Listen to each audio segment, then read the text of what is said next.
In the Case Association for Molecular Pathology, vs.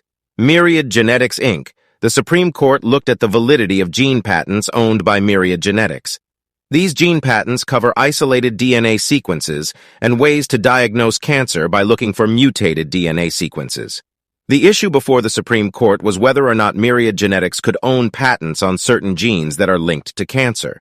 Myriad Genetics said that since they found these genes and developed tests to find them, they should be legally allowed to own the rights to these genes.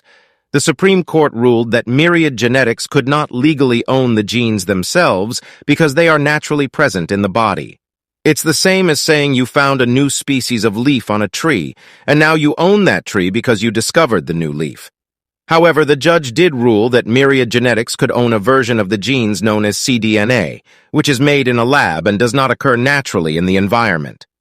The court also ruled that Myriad Genetics could not own patents on methods of comparing or analyzing DNA sequences, because those methods are just ideas and not actual things.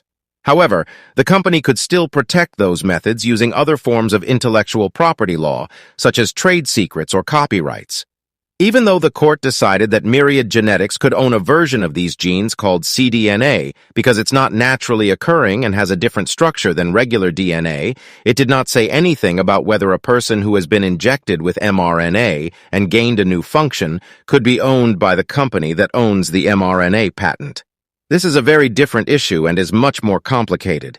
It involves many ethical, legal, and scientific factors, and it's not something that the court addressed in this case.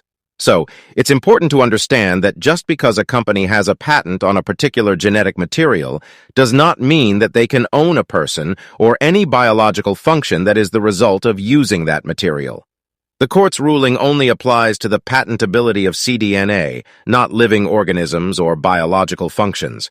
Overall, this court case was important because it helped clarify what can and cannot be owned through patents when it comes to genes and genetic testing.